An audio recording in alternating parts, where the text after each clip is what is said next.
au deuxième acte et nous allons parler des bureaux du vice-président à l'éducation et du secrétariat du club. Et l'objectif de cette série de webinaires, c'est de permettre aux participantes, principalement les Olympiennes et Olympiens, et de bien savoir de quoi il s'agit quand ils vont prendre, quand ils vont brandir un rôle dans le comité pour bien servir le club. Bonsoir à tous nos panélistes, bonsoir à nos présentatrices et bienvenue encore une fois à nos Olympiennes et Olympiens et aux invités qui sont là.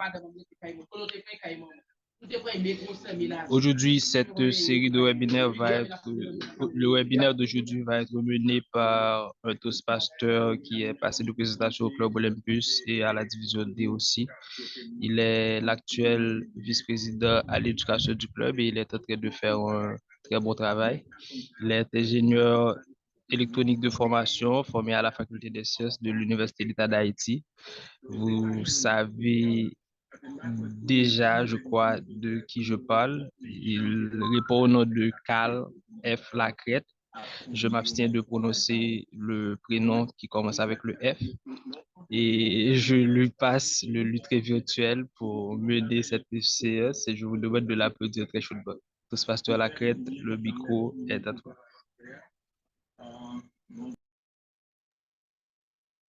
Merci, Monsieur le Président. Merci.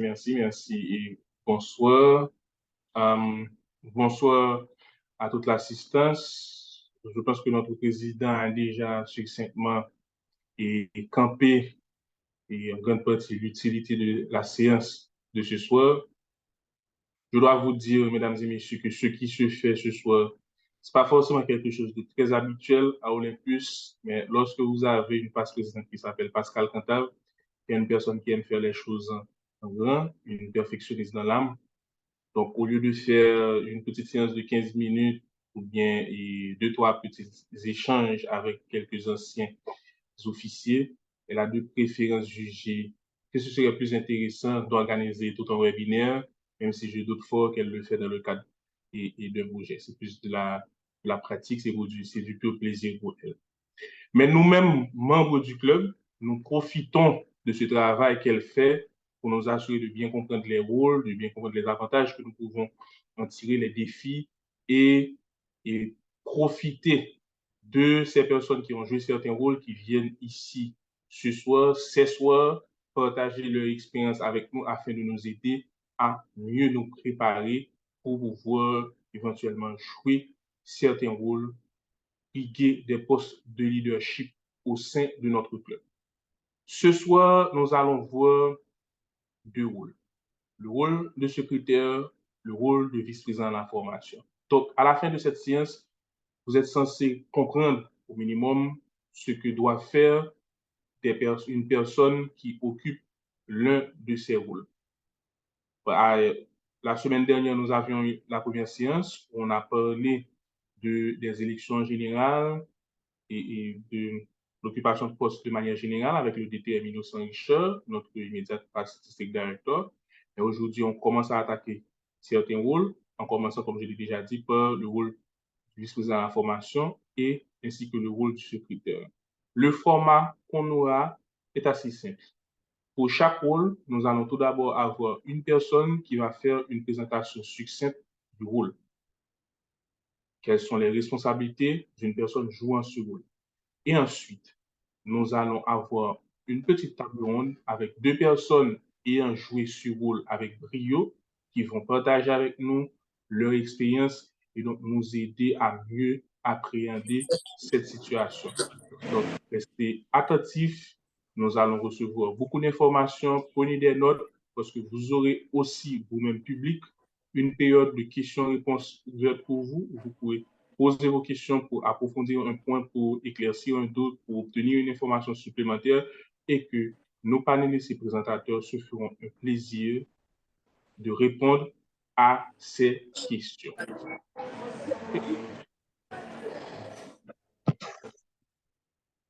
Nous allons commencer avec la première panéliste. Alors, je souligne pour les personnes comme Sephora que ce soir, que nous n'avons que des femmes panélistes. Je suis sûr que tu es très contente, Sephora. Bon, et le Zoom Master, en fait, la Zoom Master ne lui a pas donné l'opportunité de répondre, donc on aura sa réponse après. OK. La personne qui va nous présenter le rôle de secrétaire, c'est une bonne amie à moi. C'est une Toastmaster du Club Capucine qui a déjà joué ce rôle pour le Club Capucine et qui a aussi participé à jouer ce rôle à des niveaux plus élevés. C'est une ancienne directrice de secteur. Elle a été directrice de secteur l'année passée. Elle est membre de Toastmaster International depuis environ 10 ans, avril 2013. Et sa devise est être meilleur que hier. Je dois vous dire que c'est une personne au sein de son club et en tant que personne en soi, on sait qu'on peut compter sur elle parce que c'est une bosseuse née, quelqu'un qui aime toujours mettre la main à la pâte. Nous avons le plaisir de la voir ce soir pour présenter le rôle de secrétaire. J'ai nommé la Toastmaster Anne-Leslie, à laquelle je passe la parole. Toastmaster Pou, tu as 15 minutes pour ta présentation. Merci, monsieur le modérateur. Je dois pouvoir partager mon écran. Est-ce que c'est possible?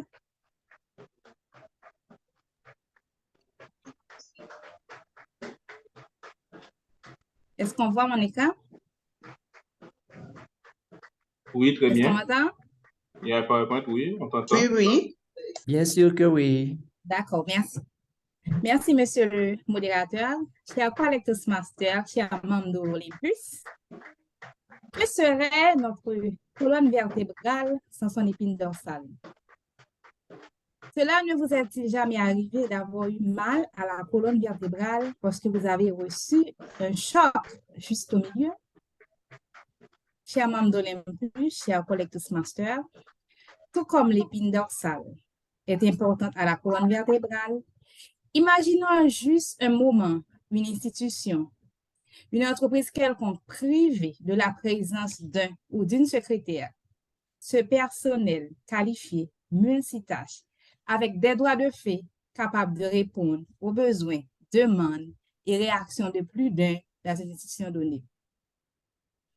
Sachant qu'un secrétaire est important pour la pérennité d'un club, Toastmasters International a instauré ce poste au niveau du comité. Avant toute chose, chers collègues Toastmasters, chers amis, chers invités, s'il y en a,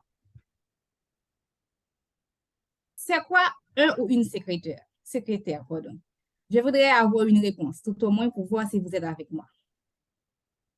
Toastmaster Couture, je sais que tu es là. C'est quoi une secrétaire? Eh bien, une secrétaire, bonsoir tout le monde, bonsoir Toastmaster Pou. Une secrétaire, c'est la responsable c'est elle qui garde la mémoire du club. Donc, pour cela, elle est importante.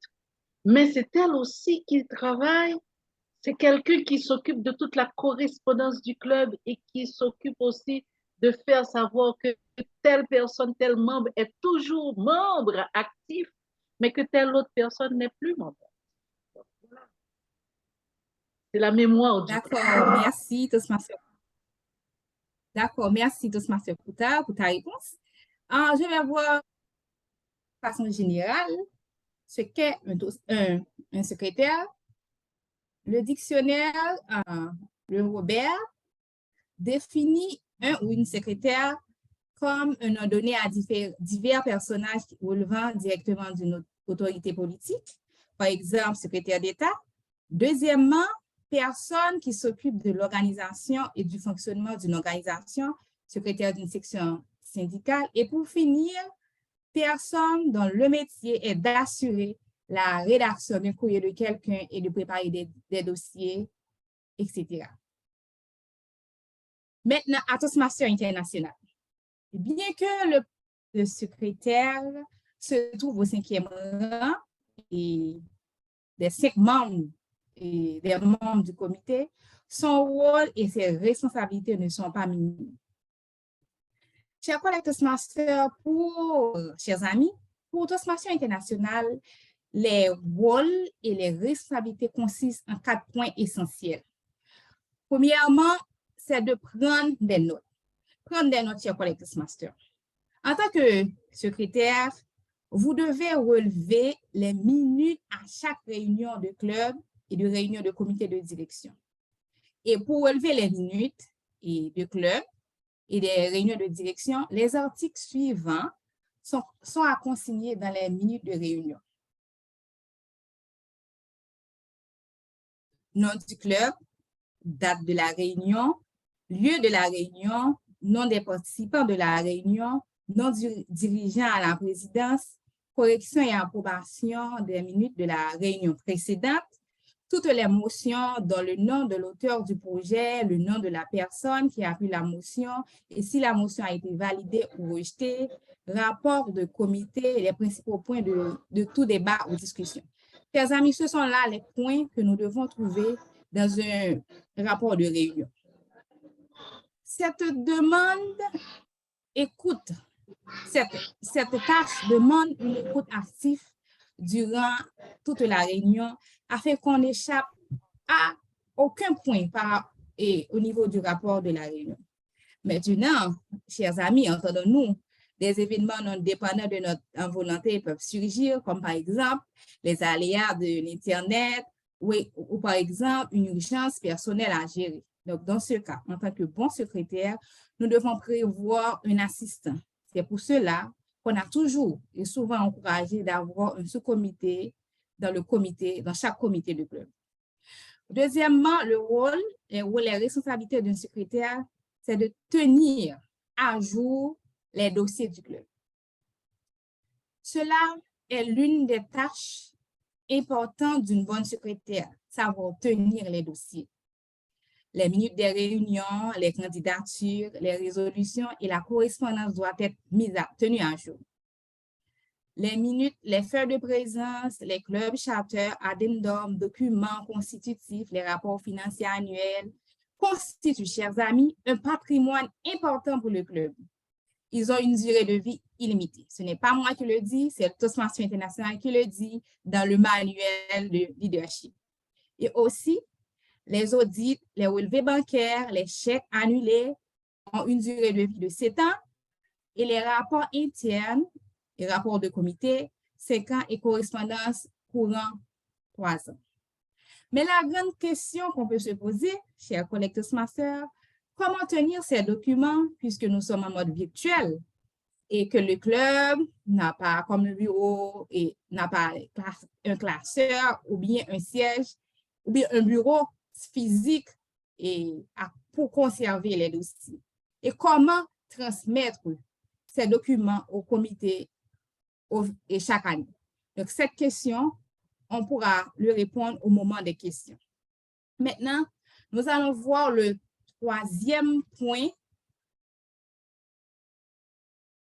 qui est de rapporter les nouveaux dirigeants. En tant que secrétaire, vous rapportez les nouveaux dirigeants au siège social international de Toastmasters.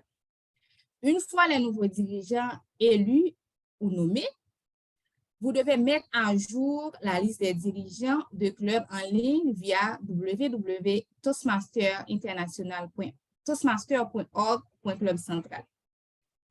C'est une tâche, je dirais, importante parce que si vous ne le faites pas, vous allez causer du tort au club. Par exemple, le club peut perdre une demi-point. Une fois les élections effectuées au début du mois de mai, parce que le manuel le prévoit également, il faut avoir les élections à la première semaine du mois de mai. Une fois que le club a ces élections, vous devez, sans perdre de temps, enregistrer les noms des nouveaux officiers via le club central. Et pour cela, vous devez le faire avant le 30 juin. Et le quatrième responsabilité, c'est d'être un des responsables de Basecamp. Le secrétaire du club peut seconder le vice-président à l'éducation dans sa tâche de responsable de Basecamp dans l'expérience d'apprentissage Toastmasters à Paraphrase. Pour le BESCEM, 3 des membres du comité y ont accès, le président, le vice-président à l'éducation et le secrétaire. Mais pour cette tâche concernant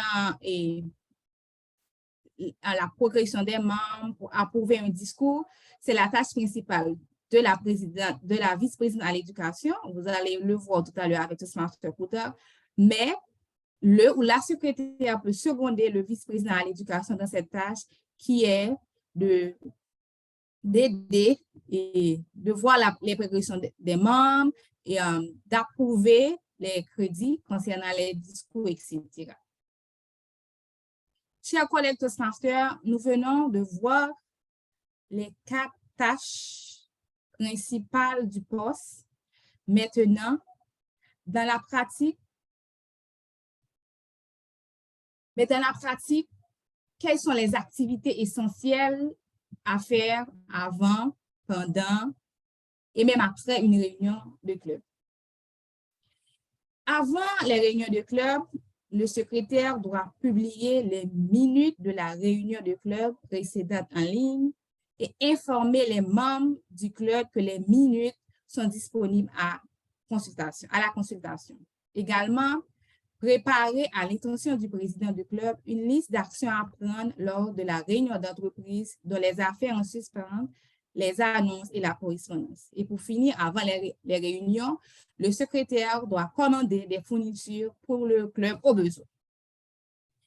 Et maintenant, à l'arrivée aux réunions de club, le secrétaire ou la secrétaire doit faire circuler la feuille de présence du club et le guest book pour que les membres et les invités puissent signer. Nous sommes toujours en mode virtuel. Il convient de préparer une liste de présence avec Google Forms et le secrétaire peut partager cette liste de présence, par exemple, avant le début de la réunion, pendant la réunion et après la réunion. Cela va aider le club à savoir qui était présent lors des différentes réunions. Et pendant les réunions de club, d'entreprise et de comité de direction, le secrétaire doit lire les minutes de la réunion précédente, relever tout amendement et consigner les minutes de la réunion en cours. La lecture des minutes est très importante dans la mesure que ça aide les membres qui étaient absents lors de la réunion passée à savoir ce qui s'est passé. Également, ça aide les invités à savoir ce qui a été fait lors de la réunion précédente. À mon club Capucine, on a cette habitude de lire chaque jeudi le compte-rendu de la réunion précédente. Cela aide les Toastmasters qui sont absents à savoir ce qui s'était passé lors de la réunion précédente et le mettre dans le but. Et en dehors des réunions de club, que fait le secrétaire? Le secrétaire assiste la réunion annuelle lors du congrès international pour voter au nom du club ou désigner un mandataire parmi les membres qui participent au congrès. En résumé, chers amis, chers collègues Toastmasters, nous venons de voir en quoi consistent en quelque sorte les rôles et les responsabilités d'un ou d'une secrétaire à Toastmasters. C'est un poste qui demande qu'on y met tout son cœur et aussi qu'on fait preuve de sérieuxité et de responsabilité. Imaginez-vous un secrétaire qui oublie d'aller sur le site après une élection, de mettre à jour la liste des officiers, des nouveaux officiers pour l'année qui doit venir. Donc, le club va perdre une demi-point à cause de cet oubli de la part de ce secrétaire. Donc, c'est un rôle qui demande qu'on y mette tout son cœur et aussi de la sérieuxité et de la responsabilité. Il faut savoir respecter les délais. Imaginons un secrétaire prenant à cœur les 4 responsabilités essentielles précitées. Nous aurons un club fort. Et imaginons également un secrétaire faisant l'inverse. Nous aurons un club qui a tout à perdre. En jouant ce rôle, chers amis, chers collègues Toastmasters, nous avons tout à gagner car ce poste aide à développer notre capacité d'écoute, quand nous avons chaque semaine à faire des rapports concernant les réunions et savoir, nous avons la capacité de développer notre temps écoute, car savoir écouter sans se distraire est tout un art.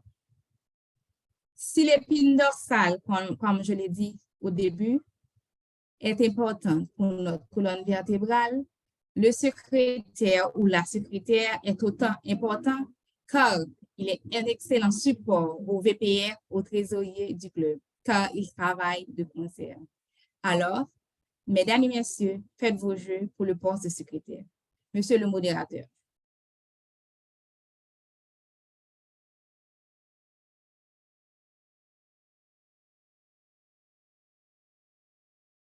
Merci, très chère Anne. Merci. J'ajoute aussi pour l'assistante que Toastmaster Anne Lestipou a une formation, sa formation universitaire, c'est en administration, correspondant au poste, et se trouve, et actuellement, elle est une responsable en ressources humaines. Si vous avez besoin des compétences d'une professionnelle en administration ou en ressources humaines, Toastmaster Pro est la personne à contacter. OK. Maintenant que la Toastmaster Pro nous a présenté le rôle, nous allons accueillir maintenant deux panélistes qui vont partager avec nous leur expérience pratique dans le rôle pour nous aider à comprendre un petit peu mieux les défis et ce que nous pouvons tirer de ce rôle. Nous avons tout d'abord la Toastmaster Marie-Suisse GC. La Toastmaster Marie-Suisse GC, c'est un modèle au sein du club Toastmaster Olympus, car c'est une personne, même lorsqu'elle fait partie des moins jeunes, qui a une telle fougue et une telle envie d'apprendre que si vous ne savez pas son âge, vous lui donnerez 18 ans, simplement. Cette Toastmaster a joué le rôle de secrétaire au club Olympus avec brio. Et elle a aussi été secrétaire dans un secteur, le secteur 21. Elle est actuellement en train de réaliser le deuxième projet du PAF, collaboration d'équipe. Mais je dois surtout dire que c'est une ingénieure civile de carrière avec une expérience éprouvée en gestion de risques et de désastres. La deuxième Toastmaster que nous avons aujourd'hui, c'est la docteure Mélissa Dolette-Paul. Il se trouve que ce Toastmaster Dolette-Paul est là. J'ai l'impression que je ne la vois pas encore. Oui, je suis là. Ah, finalement. Super. Alors, docteur Mélissa Dolette-Paul est consultante en productivité et gestion de projet avec de l'expérience principalement dans le secteur bancaire. Tout en poursuivant son doctorat, elle a complété un certificat de formation en génie. Elle a également, pendant cette période, acquis de l'expérience en tant qu'assistante d'enseignement pour plusieurs cours en ligne, expérience qui a culminé lorsqu'on lui a confié la responsabilité d'enseigner un cours de pratique professionnelle en génie industriel, lui permettant de former d'autres assistants enseignants pour répandre un petit peu plus la connaissance à beaucoup plus d'étudiants. D'autre part, Toastmaster Dolette-Paul, elle considère que la musique de toutes sortes comme une manière de prendre soin d'elle et elle croit en l'importance de l'équilibre entre les occupations professionnelles et personnelles afin d'atteindre son plein potentiel. De son point de vue, l'équilibre est une question de poursuite et d'atteinte d'objectifs des deux ordres et non une simple répartition symétrique du temps. Une citation qui correspond à sa philosophie de vie est « Ce ne sont pas que les mots, l'action exprime les priorités. » Cette pensée est de Mahatma Gandhi. J'ajoute pour l'assistance que la Toastmaster Dolette-Paul, c'est la première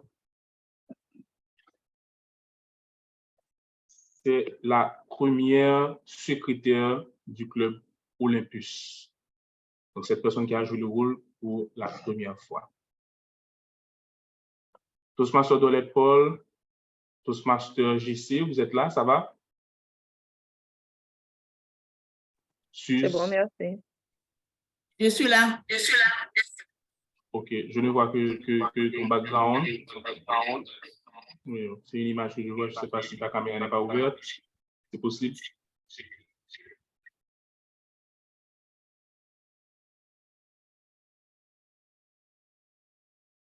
Suze? Je suis là.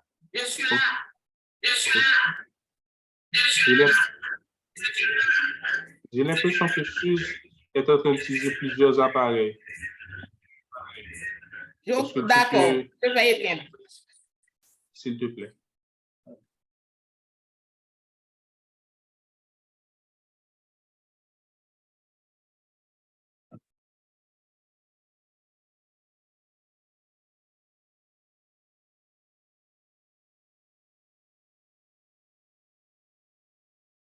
Allô, Suze, est-ce que tu peux faire un test qu'on confirme que ça fonctionne mieux pour le son de ton côté? J'ai pas encore fermé le deuxième appareil. OK.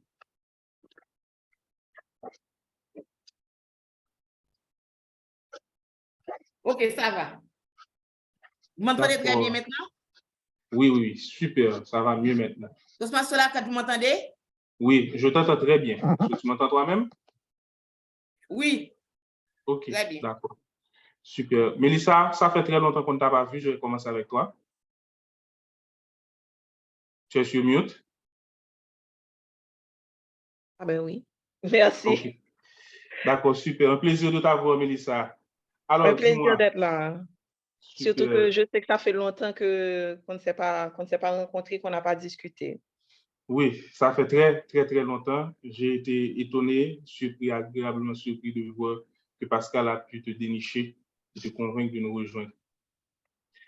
Dis-moi, Mélissa, toi-même qui as été la première secrétaire du club, d'après toi, par rapport à ton expérience, quels sont les bénéfices que tu as tirés de jouer ce rôle au club Olympus, le rôle de secrétaire? Bon, je vais d'abord commencer par quelque chose qui est assez général et que je pense qu'il serait peut-être applicable à tout le monde. C'est que ça m'a permis de développer davantage mon esprit de synthèse.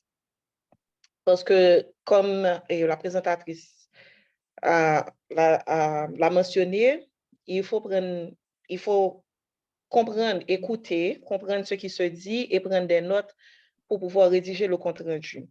Et pour moi, un compte-rendu qui est efficace, ce n'est pas un compte-rendu qui explique de A à Z tous les articles, les pronoms et que les différents intervenants auraient eu à utiliser, mais c'est un compte-rendu qui va à l'essentiel, dit exactement les choses importantes qui ont été discutées, les conclusions qui ont été tirées et surtout les étapes suivantes, en quelque sorte, le plan d'action pour l'avenir.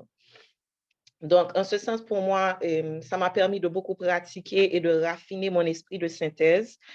Et aussi, dans le même esprit, jouer sur... Alors, mettre en pratique la capacité d'identifier les priorités. Parce que, encore une fois, on ne va pas tout décrire dans le compte-rendu, parce qu'on se rappelle qu'on va le lire la semaine d'après, et on n'a pas besoin de prendre toute la durée d'une réunion pour lire ce qui s'était passé la réunion précédente. Donc, on veut que ce soit concis, mais que ce soit aussi précis. Donc, il faut avoir un esprit de synthèse et un esprit qui est assez analytique pour pouvoir identifier les priorités. Mais du point de vue peut-être un peu plus personnel, et ça m'a fait travailler beaucoup ma concentration et mon écriture.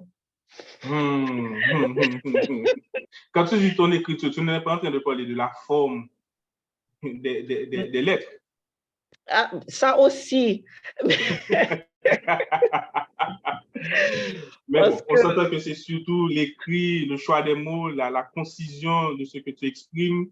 Donc, c'est surtout ça. Donc, on retient donc que ce que surtout ça t'a appris, c'est la nécessité d'être efficace, de développer cet esprit de synthèse, de pouvoir être concis, de bien exprimer et aussi de faire un choix en fonction des priorités, de comprendre que là maintenant, on prend des notes, on va présenter le rapport, etc. Donc, autant de qualités que je suppose qui peuvent être intéressantes en milieu professionnel, notamment lorsqu'on fait des comptes rendus de réunion et de bureau, etc. Exactement. Et même au-delà des comptes rendus de réunion, parce que j'applique ça présentement dans mon travail.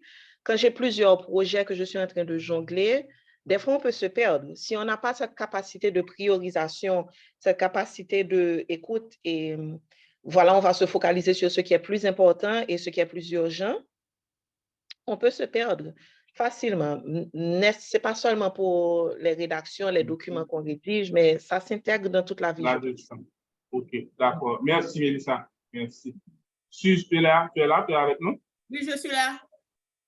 Suze, par rapport à ton expérience personnelle, toi-même, quels sont les bénéfices autres que ceux que Mélissa a déjà décrits, que tu as pu tirer en jouant ce rôle? Bon, je dois tout d'abord vous remercier le club Olympus qui m'a donné cette opportunité de partager mon expérience en tant que secrétaire avec l'assistance. Je dois dire que durant mon passage à l'Olympus en tant que secrétaire, j'ai tiré des bénéfices et je les classe en deux catégories, sur le plan personnel et sur le plan professionnel. Sur le plan personnel, bon, bien que peut-être d'autres intervenants ont déjà dit, mais j'avais moi-même à l'époque un problème d'écoute. Je ne pouvais pas me concentrer sur ce que exprime un orateur ou un interlocuteur assez longtemps. À chaque fois, au bout de 10 minutes, je suis déconnectée et mon esprit va ailleurs. Donc, avec ce poste, j'ai appris à travailler le sens de l'écoute active. Et durant 2 mois, j'ai pu me rendre compte d'une nette amélioration de capacité d'écoute et j'étais devenue plus performante dans cette action. Ensuite, autre bénéfice, en tant que secrétaire, cela m'avait permis d'être utile et de m'impliquer activement au sein de mon club et au niveau des instances qui chapeautent mon club. Ensuite, j'avais accès à Basecamp. C'est un privilège quand même, parce que c'est 3 personnes dans le club qui peuvent avoir accès à Basecamp. Et d'après les règlements de Toastmasters, j'avais aussi droit d'effectuer des tâches de responsable de Basecamp. Et pour finir, sur le plan professionnel, cela m'a beaucoup aidé à mieux rédiger mes rapports, puisqu'à l'époque, c'est moi qui devais rédiger les rapports pour mon travail, les rapports techniques, les rapports financiers. Donc, à cause de cette expérience, j'ai pu me rendre compte que j'avais une nette amélioration dans ma façon de rédiger les rapports et les comptes rendus. Et à ce propos, je voudrais vous raconter une anecdote. Le plus souvent, je rédigeais les rapports le soir entrant chez moi après mon boulot. Donc, j'étais toujours fatiguée et j'avais sommeil. Et il m'arrive assez souvent de ne pas pouvoir trouver la bonne tournure pour exprimer mes pensées. Après un certain temps, je me disais, Suze, ne t'en fais pas. Tu vas avoir la bonne tournure après l'évaluation. Et parce que si le grammairien ou la grammairienne n'arrive pas à relever la mauvaise tournure, je sais qu'il y a toujours des Toastmasters comme Suzy Pascal, comme Moab Saint-Louis, Carl-Henri Petit Frère et Michel Télémac qui sont toujours là pour nous aider à nous permettre de nous améliorer. Et d'une façon très gentille, il nous dit, au lieu de dire telle chose, tel genre, si c'était moi, je dirais telle chose de cette façon. Et du coup, j'ai trouvé la formule que je voulais avoir. Et j'ai corrigé mon rapport, puisque après à la présidence, donc j'ai pu corriger mes rapports grâce à l'aide de cette Toastmaster. Je dis tout ça, c'est pour vous dire que le club est un lieu d'apprentissage. Moi, j'apprends beaucoup collègues. C'est tout ce que j'ai à dire comme bénéfices que j'ai tirés. Il y a d'autres bénéfices, mais ce sont là les points les plus importants pour moi. Merci, Suze. Donc, on retient donc que ça t'a permis de travailler développer ton écoute qui, en retour, a eu un impact positif sur ta vie personnelle et ta vie professionnelle. Ça t'a aidé à améliorer ta capacité à rédiger les rapports, ce que nous avons déjà dit. Donc, nous voyons quelques bénéfices intéressants que ces deux personnes qui ont été chacune avec le rôle de secrétaire au sein du club pour tirer en toute cette expérience. Je vais faire deux autres petites remarques, notamment pour Mélissa. Mélissa, c'est que toi-même, tu étais là dans l'ancien programme de formation. Je dois te dire que nous avons un nouveau programme de formation et que le programme de formation de Toastmaster, le support pour la formation de Toastmaster maintenant, c'est très passé au numérique. Nous avons une plateforme de formation en ligne. Quand tu as entendu parler de Basecamp, c'est de ça qu'elle parlait, c'est de cette plateforme. Donc, les officiers jouent un rôle de manager, de responsable de cette plateforme et en ligne. Et aussi, de temps en temps, vous allez voir qu'il y a une petite personne qui est aussi pinée, qui est mise en évidence sur le Zoom, c'est la chronométreuse. Et je sais que vous toutes les deux, vous savez que le rouge, comme tu avais dit une fois en présentant le rôle, Mélissa, dès que tu vois le rouge, il faut t'égayer. OK, alors, une autre question, je poursuis avec une autre question. Je continue avec Suze cette fois-ci. Suze, tu as parlé du rôle, du fait que tu as appris, mais on peut sentir aussi qu'il y a eu peut-être quelques challenges et difficultés. Est-ce que tu peux partager avec nous une ou deux difficultés que tu as rencontrées dans ce rôle et comment tu les as surmontées? Bon, comme je viens de dire dans mon anecdote, il n'est pas facile de concilier la vie de Toastmaster et la vie privée et être efficace dans les deux. Étant secrétaire d'un club, d'après les règlements de Toastmaster International, j'avais des responsabilités envers mon club. Des fois, il y a des imprévus qui m'empêchent de les respecter. À ce moment-là, il faut rechercher un équilibre entre les deux. Donc, je m'étais fixé des limites, je faisais une priorisation des différentes activités et je laissais tomber celles qui n'étaient pas importantes. Avec une bonne planification en fonction de mes contraintes et un peu de volonté, j'arrivais à m'acquitter de ces deux tâches. Ensuite, autre contrainte, écouter et prendre des minutes et prendre des notes n'est pas toujours facile, surtout si on a un orateur qui a un débit rapide. Très souvent, pour ne pas rater les parties les plus importantes, j'utilisais des abréviations pour écrire mes mots. Et après quelques jours, je n'arrivais même pas à les lire. Des fois, je ne me rappelais pas de ce que disait l'orateur. Vous savez, il y a une différence entre le compte-rendu et le rapport. Pour ces derniers, c'est-à-dire le rapport, on fait une analyse objective sur une situation ou un événement. Et ensuite, on propose des solutions. Tandis que pour le compte-rendu, c'est une reformulation sur un ton neutre et informatif des propos exprimés. Pour pallier à ce problème, ce que je faisais, je rédigeais toujours un brouillon de mon compte-rendu une fois rentré chez moi après la réunion. Les idées étant toutes fraîches dans ma tête, je peux facilement reconstituer mon compte-rendu. Mais de nos jours, avec le Zoom, cela devient plus facile car on n'a qu'à prendre l'enregistrement et on rédige le compte-rendu. Très bien, très bien.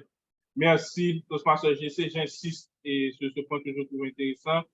Rédiger le compte-rendu aussitôt et que la réunion a pris fin. Je me rappelle que j'ai fait une expérience professionnelle en 2015 où le manager qui me supervisait, chaque fois qu'on avait une réunion avec d'autres personnes, il s'asseyait directement après la réunion pour faire le compte-rendu, écrire tous les points de suivi et faire l'email. Il ne prenait jamais un autre temps, il faisait ça directement après la réunion et comme ça, il ne ratait rien. Mélissa, toi-même dans ton expérience, une ou deux difficultés que tu as rencontrées et comment tu les as surmontées? Bon, au fait, je rejoins exactement ce qu'elle disait. C'est bon, moi, j'étais plus jeune, j'avais moins de responsabilités, mais j'étais aussi moins mature. Donc, j'avais un véritable problème de procrastination qui n'aide pas du tout. Et ça m'a fait sourire quand elle a parlé des abréviations parce que j'ai rencontré ce problème tant de fois dans ma vie avant d'apprendre la leçon que tu attends moins de 24 heures. Moins de 24 heures après pour rédiger ton compte rendu. Sinon, il y a des informations qui vont se perdre. Mais bon, en fait, c'était surtout ça pour moi. C'était la procrastination qui faisait que, effectivement, au moment où je devais m'y mettre, j'avais des informations qui étaient un peu floues, qui étaient un peu perdues. Mais autre chose que je voulais signaler, qui avait été un peu compliqué d'aussi loin que je me rappelle, c'est parce que j'aime beaucoup participer aux discussions. Donc, des fois, c'était compliqué pour moi quand je devais participer à la discussion et en même temps prendre des notes.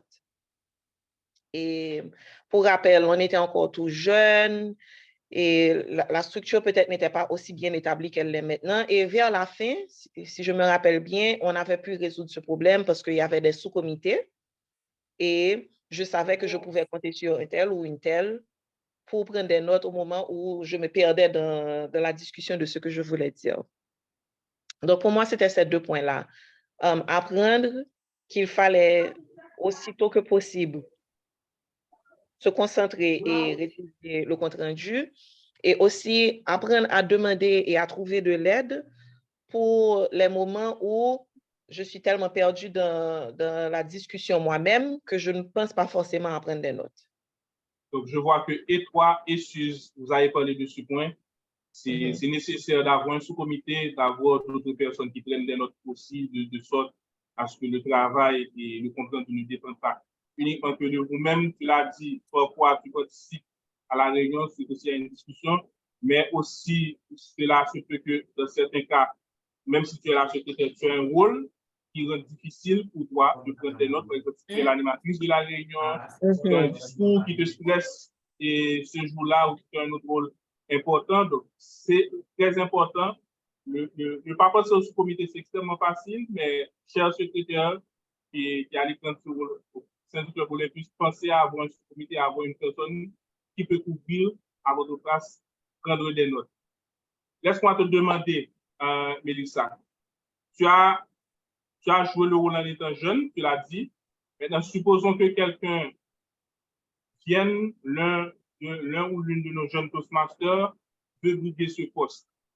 Quels seraient les 3 conseils que tu prodiguerais à cette personne par rapport à ce rôle? Quels seraient les 3 conseils que tu donnerais à un membre qui souhaite occuper le rôle de secrétaire pendant le prochain mandat? Humilité. Et pour moi, il faut être assez humble pour demander et accepter de l'aide. Et se rappeler que on a droit à l'erreur. Personne n'est parfait. OK? Donc, on a droit à l'erreur et on a le droit aussi à bénéficier des conseils d'autres personnes. On peut penser avoir donné le maximum, mais c'était possible de faire mieux et quelqu'un d'autre a le droit de le voir et de le souligner. Donc, ce serait humilité pour commencer. Deuxièmement, utiliser des templates. Ce n'est pas la peine de réinventer la roue. OK? Ça fait gagner du temps. Et aussi, pour moi, c'est une question d'efficacité, d'efficience. Et les templates sont là. Je ne vois pas pourquoi on devrait perdre son temps à essayer comme je disais, de réinventer la roue. De préférence, utiliser le template final. Parce que, bon, j'avais commis l'erreur au départ d'essayer de prendre des notes sur une feuille blanche en me disant que ça irait plus rapidement, etc. Mais quand on garde en tête l'idée de comment ça doit être au final, ça permet de mieux cadrer au moment même de la prise des notes, les notes qu'on prend, qui ramène au point initial de juger qu'est-ce qui est le plus important vraiment et rester concentré pour avoir une certaine structure dans ce qu'on rédige. Donc, et puis, comme on est surtout, comme on est beaucoup maintenant dans le virtuel, prendre avantage des outils qui sont disponibles. Comme tu as parlé tout à l'heure d'utiliser l'enregistrement. Oui, définitivement. Alors, moi, j'hésite un petit peu à enregistrer. Ça dépend parce qu'il y a des gens. J'hésite un peu à recommander de facto l'enregistrement parce que ça peut contraindre, alors ça peut mettre des bâtons dans les roues de quelqu'un qui n'a déjà pas l'esprit analytique pour savoir mettre la synthèse et qui va avoir envie de retranscrire tout ce qu'elle entend parce que c'est tellement facile de juste réécouter jusqu'à ce qu'on retranscrit. Mais je pense que c'est important, si on a ce problème, d'essayer au moins de rédiger et après de réécouter pour voir, est-ce qu'il y a quelque chose d'important que j'aurais raté? Donc, on peut toujours les utiliser, mais la façon de les utiliser va dépendre de nos faiblesses à nous. Je signalerai 2 points par rapport à l'enregistrement. Premièrement, et surtout si vous êtes dans une réunion où on va discuter de sujets sensibles, il peut être important de demander à tous les participants leur autorisation en début de faire l'enregistrement. Ça peut faire une différence et de s'assurer que les gens sont à l'aise avec nous. La deuxième chose aussi, je sais que pour certaines solutions de réunion, si vous utilisez certaines langues, notamment si c'est Microsoft Teams, et que vous faites la réunion en français ou en anglais, il y a une fonctionnalité intégrée de transcription qui peut automatiquement transcrire ce qui se dit dans la réunion sous forme textuelle et qui peut vous être une grande aide par rapport pour compléter votre compréhension. Et là, c'est des choses à expliquer. Donc, Toastmaster GC, toi-même de ton côté, quels seraient les conseils que tu partagerais avec une personne qui peut jouer ce rôle? Bon, je conseillerais aux membres qui souhaitent briguer ce poste d'avoir beaucoup de courage et d'avoir confiance en soi. Parce que ce poste est aussi important que les autres postes du comité exécutif. Il a beaucoup à offrir. Le fait d'être officier du club est déjà un pas vers le développement et la croissance du leader. Toutes les activités que vous allez réaliser au niveau de ce poste vont vous procurer des compétences en leadership accomplies. Ensuite, assurez-vous de travailler en étroite collaboration avec les autres membres du comité afin de porter votre club au rang de club distingué. Vous savez, être officier d'un club implique beaucoup de sacrifices. Vous avez votre vie personnelle, votre vie professionnelle, et maintenant, il faut ajouter la vie de Toastmaster. Donc, il n'est pas facile d'ajuster les trois ensemble. Il faut essayer de trouver un équilibre entre les trois. Tout d'abord, il faut vous fixer des limites. Peut-être qu'avec la mise en place d'une bonne stratégie et la persévérance, vous y arrivez. Comme moi-même, je l'avais fait. Et pour finir, je dirais que vous devez vous considérer comme une valeur ajoutée pour votre club. Dites-vous bien ceci, que votre club a un grand besoin et que c'est vous qui avez la compétence requise. Oui. Des mots très sages, des mots très importants à l'attention des personnes qui vont jouer ce rôle. Alors, mesdames, Suze, Mélissa, un grand merci à vous deux. Je rappelle pour tout le monde que Mélissa a été la première secrétaire du club, Suze a été aussi secrétaire du club et secrétaire au secteur. Ce sont tous les deux femmes ingénieures que nous adorons, très compétentes et qui ont partagé ce moment avec nous, que nous apprécions beaucoup. Très rapidement, je rappelle pour tout le monde que développer l'esprit de synthèse, c'est l'une des choses que vous pouvez apprendre en jouant le rôle de secrétaire, apprendre aussi à prioriser, qui est extrêmement important. Vous devez avoir une certaine humilité, avoir une certaine confiance en vous, comprendre l'importance de ce rôle que vous allez jouer.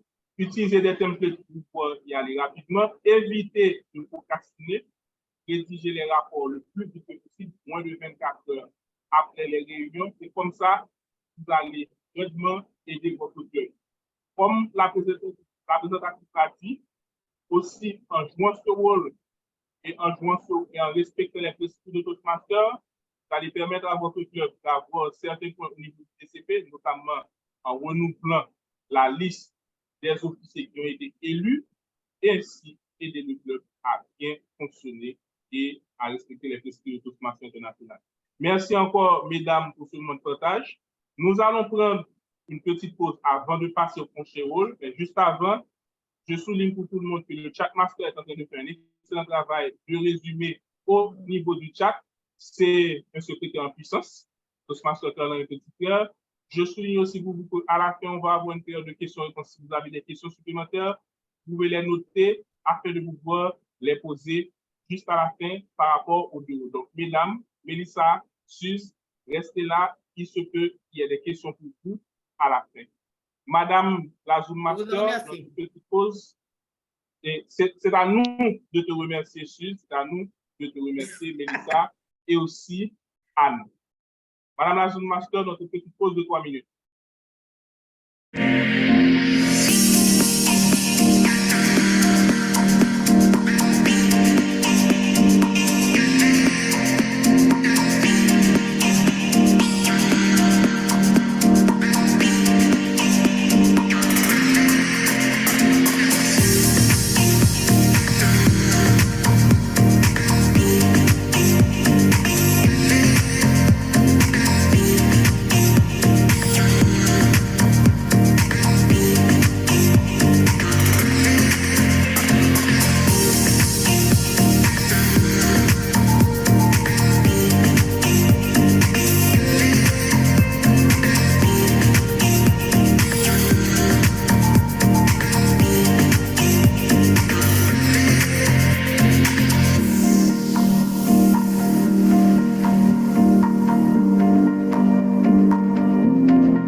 Madame la Zoom Master,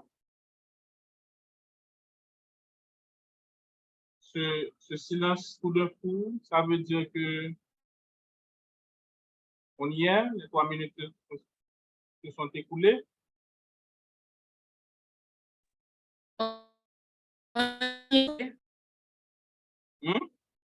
Je n'entends rien.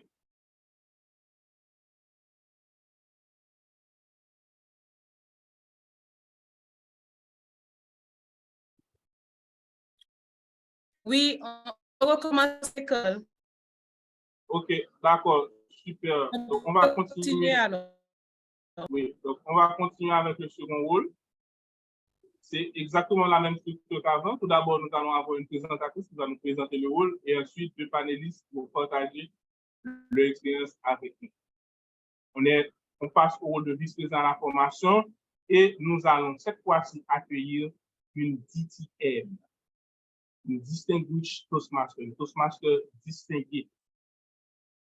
C'est une personne que j'apprécie beaucoup dans l'organisation Toastmaster avec une longue expérience. Elle est Toastmaster depuis 2005 et elle a joué de nombreux rôles au sein des clubs, dont notamment le rôle de vice-président de la formation, qu'il a poursuivi depuis un bon moment parce que sur les 3 dernières années, elle a toujours été vice-président de la formation. Vice-président de la formation d'un club avancé, le club pionnier, 2 années de suite, pendant qu'elle a aussi été vice-président de la formation du club corporate BRH, qui est le premier club corporate en Haïti. Et cette année encore, elle est vice-présidente de la formation du premier club créole que nous avons, qui est le club Combit. Cette Toastmaster est une personne qui aime apprendre, qui aime enseigner. D'ailleurs, elle enseigne, elle est éducatrice. C'est aussi une infirmière et une ancienne officier des Forces armées d'Haïti. Non, ne vous inquiétez pas, elle ne faisait que jouer son rôle d'infirmière en étant armée, de prendre soin des gens. Donc, c'est une personne qui a une joie de vivre, une énergie incomparable. Je me demande comment elle fait pour rester aussi jeune d'esprit. Et aujourd'hui, elle va nous faire le plaisir de nous expliquer comment jouer le rôle de vice-président de la formation, quels sont les points importants de ce rôle, ô combien important dans un club Toastmaster. Toastmaster distingué Chantal Couteur, la parole est à toi. Merci beaucoup, Toastmaster Lacrête. Merci beaucoup. Et bonsoir à tout un chacun. Merci pour ces propos qui m'ont fait rire, qui m'ont fait sourire. Mais c'est vrai, le passage dans les Forces armées d'Haïti m'a permis d'acquérir une certaine discipline de vie. Mais ça, c'est une autre histoire. Aujourd'hui, nous allons parler vice-présidence à la formation et je vais demander au Zoom Master de me permettre, OK, ça y est, de partager mon écran. Et comme notre première présentatrice qui avait partagé son écran, je vais faire comme elle. Est-ce que vous arrivez à voir mon écran là maintenant? Oui, Chantal. Oui. Alors, je vais demander dans l'assistance actuellement, et vous avez levé les doigts. Présentation, de préférence, c'est pas sur présentation, Chantal. Qu'est-ce que tu dis? C'est pas encore sur mode présentation? Oui, c'est bien ça. C'était pas sur mode présentation. OK. Et là maintenant? Là, c'est bon. C'est bon. Merci. Et qui est-ce qui voudra être au prochain mandat vice-président à la formation? Levez les doigts. Je veux voir les doigts levés. Est-ce que vous avez peur du rôle? Je vois Nadia Agapé.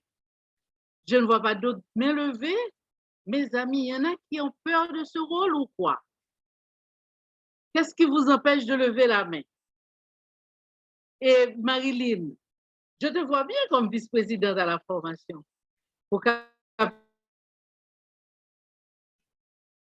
Et Marilyn. Oh, Monique, vice-présidente à la formation, Monique Toussaint, qu'est-ce que ça te dit?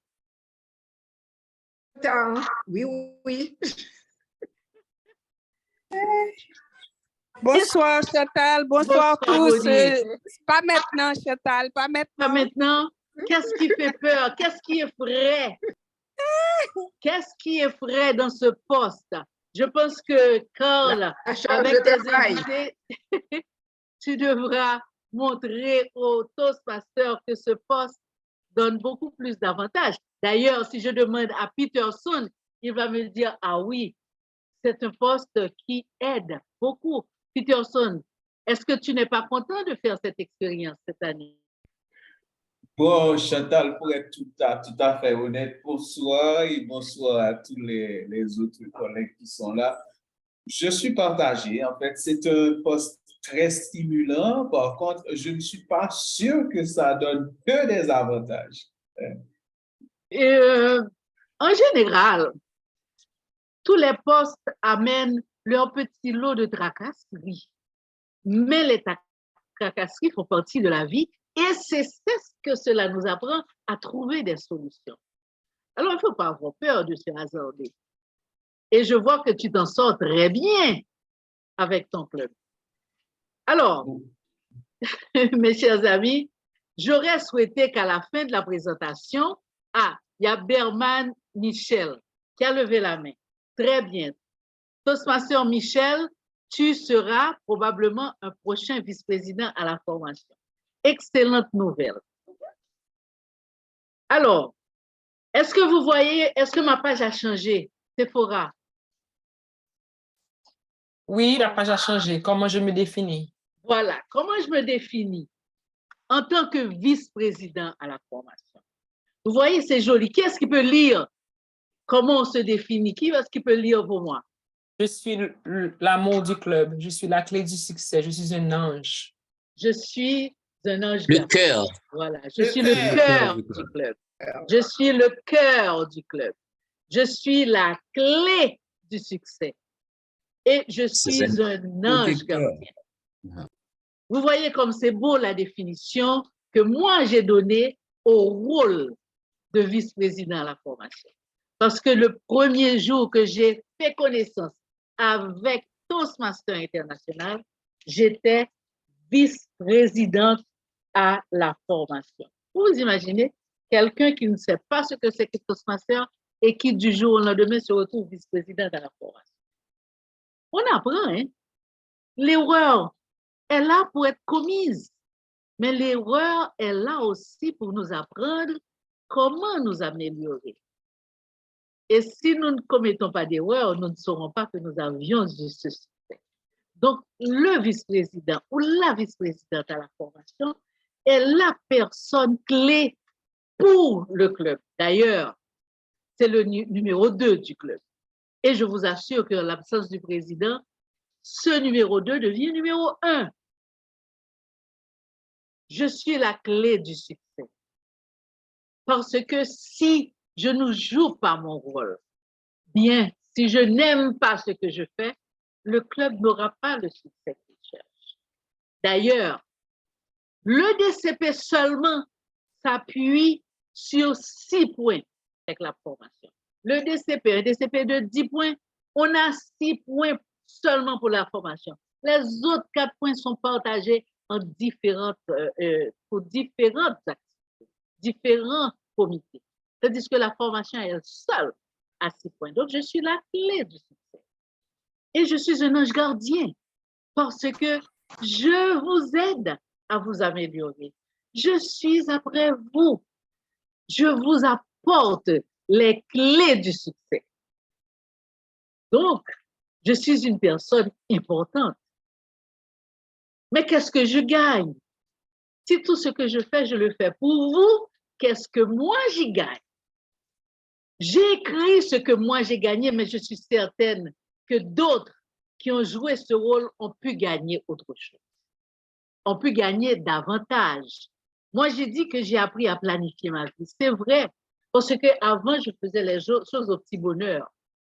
Mais j'ai appris à mettre de l'ordre dans mes activités, à me dire, voici une priorité, voici ce que je vais faire demain, voici ce que je vais faire dans un mois. D'ailleurs, lorsque Toastmaster me demande, est-ce que tu peux jouer un rôle pour moi? Tel jour, telle date, je dis, je vais vérifier mon agenda. J'ai appris à planifier ma vie. J'ai appris à aider les autres. Si je suis un ange gardien, si j'ai la clé de votre succès, il faut que je vous aide. J'ai appris à être empathique, à comprendre les problèmes. Mais j'ai appris à être un leader aussi parce que je ne travaille pas seul. Je dois apprendre à déléguer. J'ai délégué des tâches. J'ai appris aussi à féliciter les autres. Parce qu'avant, les Haïtiens d'ailleurs, c'est commun chez les Haïtiens, ce que l'autre fait qui est agréable, qui est bon, qui est parfait, on ne lui dit pas. Toastmaster nous apprend à le faire. Mais ce qui n'est pas, c'est la première personne à pouvoir déléguer. Donc, moi, j'ai appris aussi qu'il fallait féliciter. Et qu'il fallait que je devais me féliciter aussi par moment. Même si les autres ne le font pas pour moi, en général, les autres le font. Mais j'ai appris à me féliciter. Et j'ai appris à être créatif. J'ai appris à l'être aussi. Alors, Sephora, qu'est-ce que tu as appris, toi, qui ne fais pas partie de cette liste, qu'est-ce que tu as gagné en étant vice-présidente à la formation? Jusqu'ici. Presque tout ce qu'il y a là, Chantal, je dirais, à un niveau ou à un autre. Et surtout à aider les autres. À aider les autres. Anne Leslie, tu as été vice-présidente à la formation déjà? Oui. Et est-ce que tu as gagné aussi? Bien sûr. J'ai appris à gérer les délais. À gérer les délais? Oui. J'ai appris à monter une équipe, avoir l'esprit d'équipe également. Merci, Anne. Et ce que je n'ai pas ajouté dans cette liste, j'ai appris à accepter les déboires. Parce que, comme dit Peterson tout à l'heure, des fois, on a mal à la tête aussi lorsqu'on est vice-président à la force. Mais alors, on se dit qu'il faut continuer. Donc, on apprend à être sur le chemin, à continuer la route malgré tout et à voir comment amener les autres avec. Donc, on y gagne à tous les deux. Et comment je dois faire pour y parvenir? Comment je dois faire? Comment je dois m'organiser? Alors, la première chose que je fais en tant que vice-présidente à la formation, la première responsabilité que j'ai, c'est la planification des rencontres du club. Le club a des rencontres hebdomadaires. Le club a des rencontres bimensuelles. Je dois préparer ces rencontres. Pour préparer ces rencontres, il faut que je connaisse d'abord les objectifs de chacun des membres.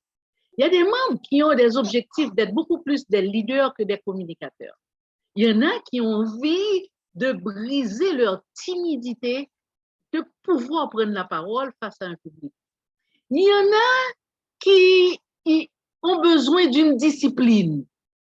Il y en a d'autres qui ont besoin qu'on les aide à avancer, qu'on les aide à développer certaines compétences qu'elles ont déjà. Alors, je vois tout cela et je planifie d'abord en fonction des besoins individuels, ensuite de la réalité de mon club. Mon club a besoin des points pour le DCP aussi. Je dois travailler dans ce sens. Mais je dois travailler aussi dans le sens que tout ce que je planifie trouve l'adhésion des membres. Ce qui veut dire que ma grille de planification doit être partagée, doit être acceptée. Et les membres, je dois faire de telle sorte que les membres sont partie prenante de leur développement, de leur évolution et de l'aura du club à travers les médias. Je planifie des rencontres qui ne doivent pas être des rencontres monotones. Mes rencontres doivent avoir du sens. Mes rencontres doivent encourager les membres à venir. Chaque semaine, je fais des rencontres où il y a des discours, improvisation, évaluation. Discours, improvisation, évaluation. Discours, improvisation, évaluation. Après 5 rencontres, les gens sont fatigués. Donc, je dois trouver des astuces. C'est pour cela que ma créativité est mise en exergue. Je dois trouver des astuces pour intéresser les autres à être là. En même temps, pour leur permettre d'apprendre et de continuer à développer leurs compétences. Je dois, en planifiant des rencontres, m'assurer que les membres connaissent leur rôle. Ce qui veut dire qu'il faut que j'arrive à mettre dans ma planification des espaces d'apprentissage, des espaces de formation. Donc, la planification que je fais, elle est très importante. Il faut aussi que j'envoie cette planification au moins 1 semaine à l'avance, de façon à ce que tout le monde sache quel rôle elle va jouer, ou elle ou il va jouer à l'intérieur de la séance. La deuxième chose, mon deuxième rôle, c'est que je m'organise avec les mentors. Mais je m'organise avec les mentors. Pourquoi il me faut des mentors? Parce que toute seule, je ne peux pas arriver à satisfaire tous les membres. D'ailleurs, un leader n'avance jamais seul. Qui fait qu'il me faut des mentors. Mais comment je vais travailler avec mes mentors? Comment je vais travailler avec mes mentorés? Alors, cela, il faut que je planifie également.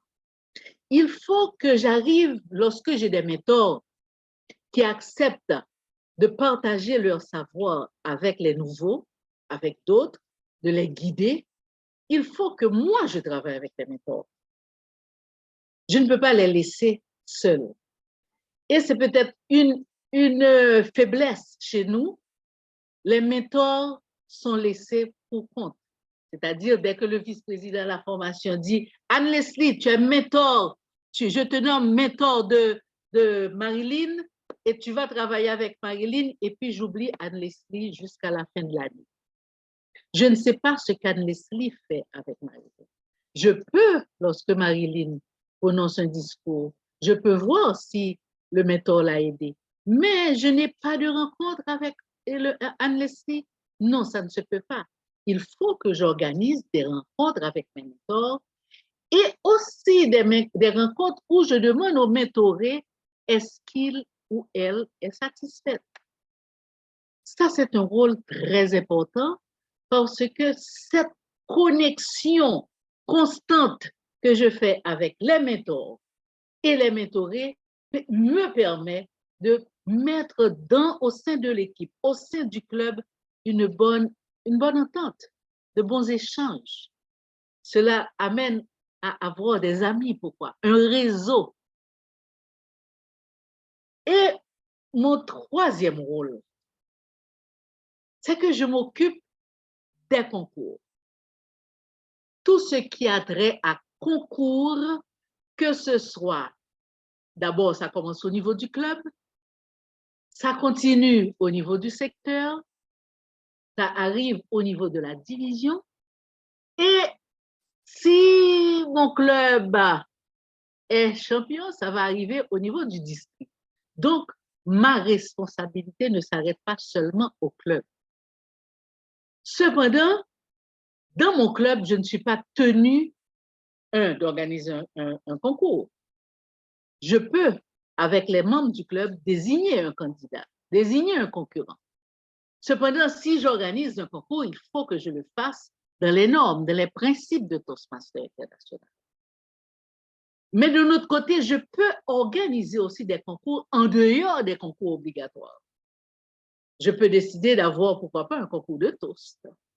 Je peux décider d'avoir un concours de discours invraisemblable en créole. Je peux aussi avoir un concours d'humour, pourquoi pas. Donc, je peux organiser des concours. Et mon club, mon concours intéressant, attrayant et captivant, parce que je vais inviter des gens. Et je peux faire un concours carrément pour les invités seulement. Et je vais voir quels sont les invités qui seront intéressés maintenant à intégrer. Mais ça, ce sont des rôles. Est-ce que je vais faire tout cela tout seul? Je comprends que le vice-président de la formation a envie de fuir parce que c'est beaucoup de charges, beaucoup de responsabilités. Est-ce que je fais tout cela toute seule? La première année que j'ai été vice-présidente à la formation, je l'ai faite toute seule et je n'ai pas refait cela pendant 3-4 ans après. J'ai dit que je ne serais pas vice-présidente à la formation. Mais c'est parce que je ne l'ai fait toute seule. Et Toastmasters vous demande de ne pas le faire seul. D'ailleurs, j'ai appris le leadership comme cela. J'ai constitué mon équipe. Et l'équipe que l'on constitue, j'ai délégué.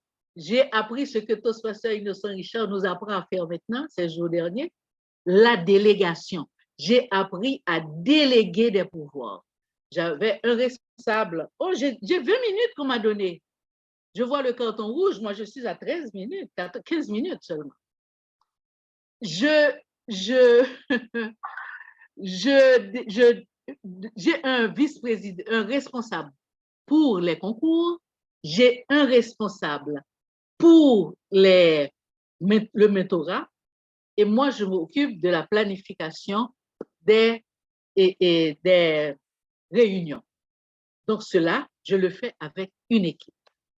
Et je vous invite à avoir une équipe dans votre comité, dans votre sous-comité. Ayez au moins 2 à 3 personnes avec vous.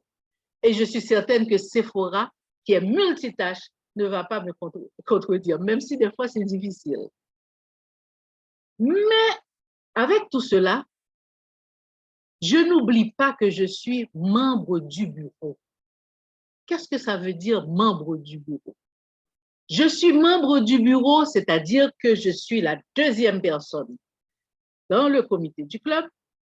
Si le président n'est pas là, c'est à moi de prendre les responsabilités. Je suis responsable du BASECAMP, donc je dois valider les accomplissements.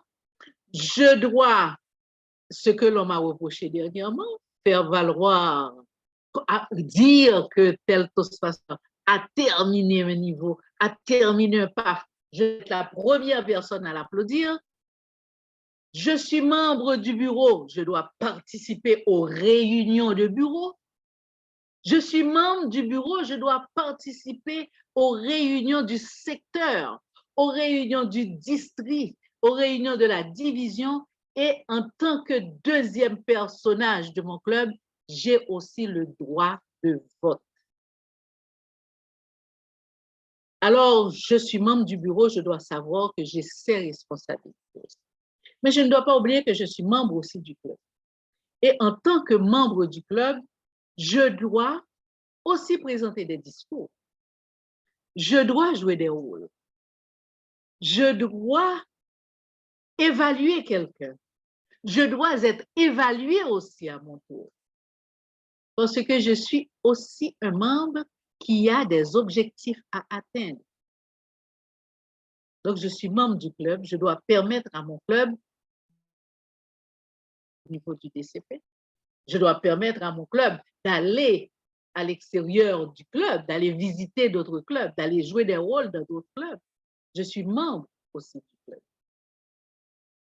Je ne l'oublie pas. Et comme le temps nous fait la guerre, je vais vous demander, après cet exposé, maintenant, qui est-ce qui se propose pour cette expérience unique?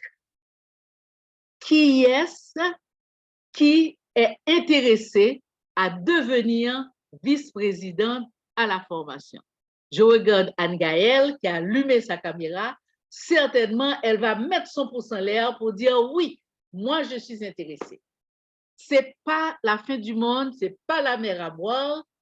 Je suis capable d'y arriver. N'est-ce pas, Anne-Gaëlle? Voilà. Anne-Gaëlle est décidée. Alors, je veux voir encore des pouces en l'air, maintenant beaucoup plus de pouces, qui se proposent pour cette expérience unique. Est-ce que, tout à l'heure, j'avais vu Berman, Toastmaster Michel, est-ce que tu es toujours partant? Bon, oui, je regarde, mais je vois que c'est un poste qui est très prenant. Toastmaster Michel Femme aussi. Toastmaster Michel Femme aussi. Intéressé à devenir vice-président. C'est un poste qui est prenant. C'est un poste qui te demande une bonne planification. C'est pour cela que j'ai dit la première chose que j'ai apprise à faire, c'est planifier ma vie. C'est à travers cette expérience que j'ai faite que j'ai appris à planifier ma vie. À planifier tout ce qui se passe, tout ce que je fais, que ce soit à mon travail, que ce soit chez moi, j'ai appris à planifier. Et je m'en sors quand même bien parce que Toastmaster Lacrête, dans son introduction, a dit qu'il ne comprenait pas comment j'arrivais à tout faire, à faire toutes les choses en même temps. Je planifie. Et je le fais avec passion. Donc, il y a d'autres preneurs pour le poste?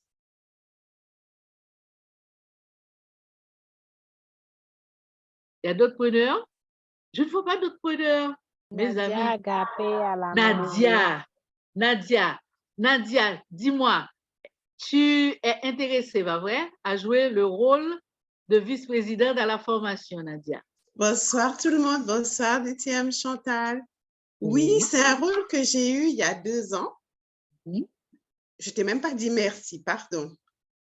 Il y a 2 ans, je ne voulais pas le prendre. Je voulais revenir et être sergent at arms. Ma présidente de l'époque m'a dit non, tu vas faire celui-là, et DTM Marlène aussi. Et en fin de compte, ça a été une très belle expérience. Ce que j'ai appris, c'est à savoir accepter les noms, parce que quelquefois, tu proposes que ce soit un rôle de présenter un discours, accepter que la personne te dise non. Savoir solliciter aussi, certains membres. Et par contre, j'ai été contente parce que je travaillais aussi avec la VPPR et on avait une trame pour l'année. Et en fonction du thème, je lui disais, moi, le flyer, je le vois comme ça, je le vois comme ça.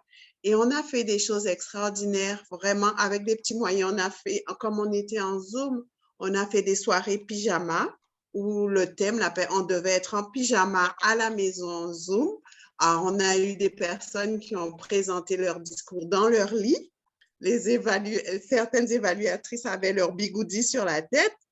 Et franchement, ça a été une partie de plaisir et j'ai appris. Et là, comme on a un nouveau club de jeunes, je me suis dit, après directrice de secteur, je vais un peu me poser.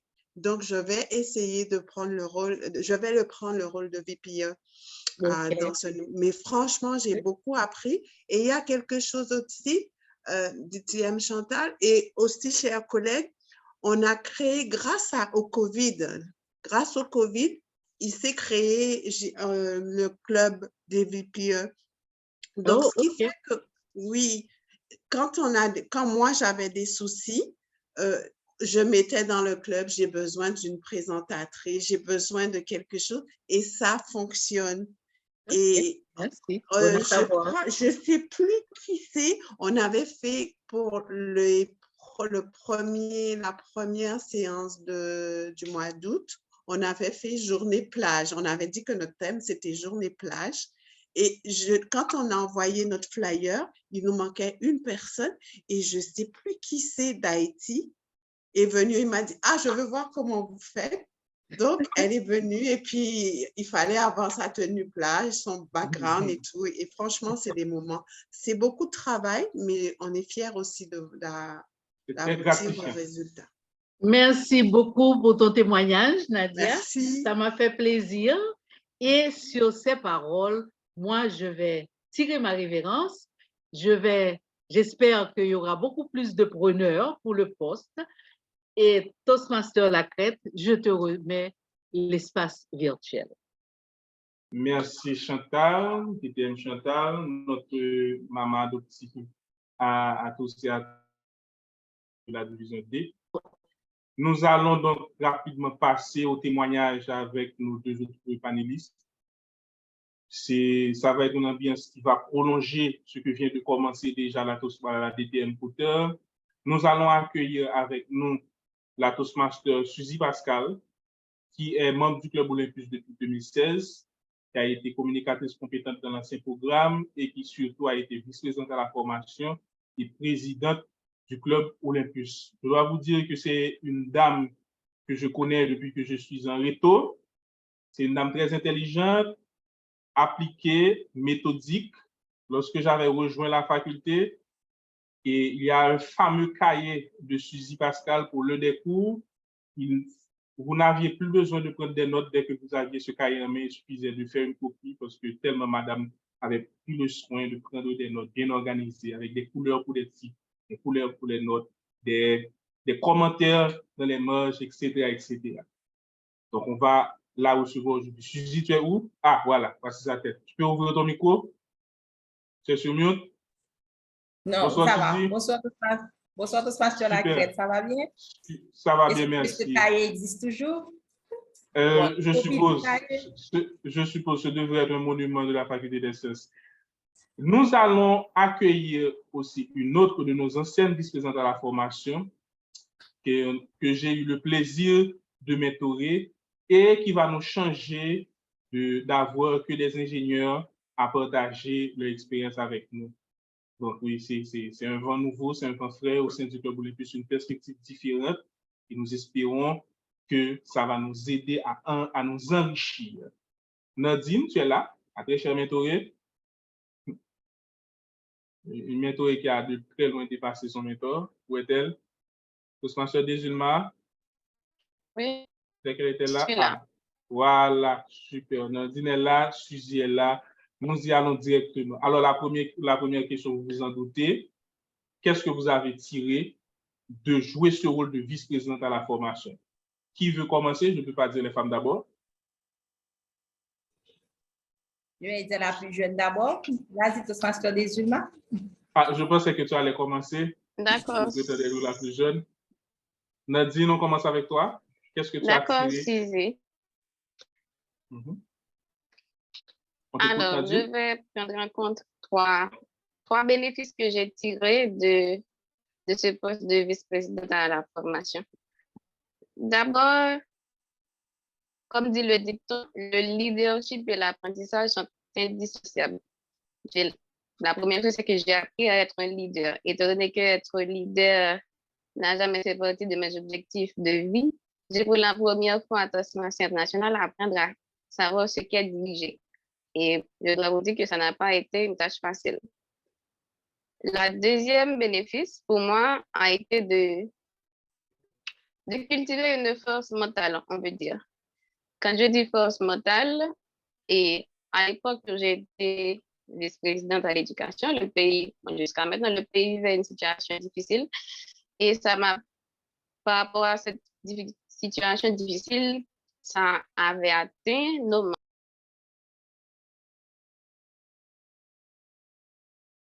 On dirait qu'on a perdu Nadine. Nadine? Et on l'a perdu. En attendant qu'elle revienne, Nadine, tu là? La connexion est mauvaise. Ok, tu peux continuer. On t'entend maintenant. Est-ce que tu m'entends là, Claire? Oui, je t'entends maintenant. Oui, tu peux continuer. Je suis là. Tu m'entends? Oui, je t'entends. Je ferme la vidéo parce que... Pas de D'accord. problème, on comprend. Oui, quand je disais force mentale, parce que ça m'a aidé à être préparée aux adversités par rapport aux situations dont les membres faisaient face et adversité par rapport au pays. Parce que en tant que VPF, j'étais l'un des membres importants dans le comité, donc il fallait vraiment s'assurer que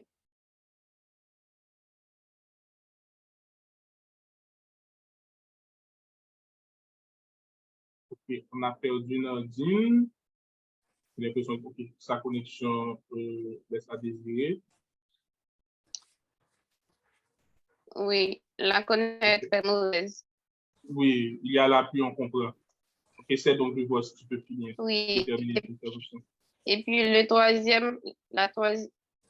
dernier point, c'est que ça m'a appris à renforcer et créer des connexions. Comme j'ai jamais été quelqu'un qui aime aller vers les autres, en tant que VP, vous devez apprendre à aller vers les autres pour créer votre planning du club, que ce soit en termes de formation, de concours ou même d'ateliers pour le club. Donc, ça m'a aussi appris à créer un réseau et apprendre à aller vers les autres, ce qui a été vraiment très bénéfique. Voilà. Intéressant. Merci, merci Nadine. Alors, Suzy, je vais te poser la question de manière différente. De préférence, la question que je vais te poser, c'est, d'après toi, quels sont les pour et les contre de ce rôle de vice-présidente à la formation? Quels ont été pour toi les pour et les contre de ce rôle? Pascal, 2 minutes pour elle. D'accord. Alors, les pour, c'est-à-dire par rapport à ce que j'ai vécu en tant que VPF. Je rejoins Nadine, j'ai dû bâtir un réseau parce que la seule fois que j'ai eu à remplir ce rôle, j'avais un club qui avait pratiquement 8 membres actifs. Donc, vous comprenez que les 8 membres, pratiquement 7 membres étaient membres du comité. Donc, ce réseau-là, ça a été important pour que je puisse avoir des réunions et surtout avoir des évaluateurs. J'ai dû apprendre à être flexible. Bon, pour ceux qui me connaissent très bien, j'ai tendance à être pas rigide, mais autrefois, comme le cahier bien écrit avec les notes, j'avais tendance à avoir un chronogramme bien bâti, aucun n'est prévu, tout doit être fait à la lettre. Donc, en étant VPF, j'ai dû comprendre qu'il faut apprendre à être flexible et le 6e point qu'avait affiché Toastmaster Footer, à être créatif. Donc, j'ai dû discuter avec les autres membres en dehors du club, avoir des idées et pouvoir avoir des réunions où il n'y avait ni discours préparé, ni d'atelier préparé à présenter. Maintenant, allons pour les contre. Je dirais que c'est un rôle, il faut s'investir. effectivement, si le VPF ou la VPF d'un club ne s'investit pas, le club va ressentir, ça va avoir une conséquence sur le club. Donc, il faut s'investir. Donc, le compte, c'est-à-dire, il faut déjà accepter qu'on va devoir déléguer certaines heures de sa semaine pour planifier les rencontres. Pas seulement les rencontres, mais rencontrer les membres, les motiver. Et comme dans l'ancien programme, il fallait booster les membres qui devraient, par exemple, s'il te fallait 2 CC, il fallait viser 4 ou 5 personnes. Donc, il faut t'investir. Et comme contre, je dirais que Chantal l'avait dit aussi, les déboires, il faut accepter, pas accepter certaines défaites, mais lorsque certaines réalités viennent te frapper à la face, il faut prendre du recul et voir comment y remédier. Parce qu'on peut avoir le meilleur des plans, par exemple, lors de la planification de concours et à la dernière minute, on perd certains juges, pas forcément certains juges, certains membres clés, même pour une rencontre. Donc, moi, j'avais ce qu'on appelle des toastmasters pions, c'est-à-dire des gens que je peux demander service à la dernière seconde. Mais quand même, il ne faut pas en abuser. Donc, je pourrais dire, voici les comptes qu'il faut bien se mettre au boulot. Je te retourne la parole sur la question. Merci Suzy. Donc, je vois donc que cette affaire de réseau, cet élément-là, le réseau, c'est extrêmement important. Disposer de réseau pour vous aider à accomplir les rôles, et notamment de certaines personnes avec lesquelles vous êtes suffisamment proches que vous pouvez solliciter à la dernière seconde pour vous aider. C'est quelque chose de très important, vraiment. Toastmaster Pascal en a parlé, Toastmaster Désulman en a parlé. C'est vraiment quelque chose de très important, je pense, pour un vice-président de la formation. On ne saurait suffisamment insister là-dessus. Suzy, en fait, je vais passer à Nadine. Nadine, tu es là? Ça va un petit peu mieux pour ta connexion? Non, je n'entends pas Nadine. Oui, ça va. Ah, ok, super. Super, Nadine. Nadine, lorsque tu as rejoint le club, tu as été à la huisserie. Donc, on était surtout en présentiel. Ensuite, on a fait la transition vers Zoom avec Covid, situation du pays, etc., etc. Il y a certaines personnes qui laissent Toastmaster, qui deviennent moins intéressés à cause du Zoom, qui trouvent que l'expérience est moins intéressante, l'expérience de formation est moins intéressante, que la qualité des prestations sont moins intéressantes sur Zoom. Que tu en penses et qu'est-ce que tu penses que tu peux proposer avec ton recul de vice-présidente à la formation, d'ancienne vice-présidente à la formation?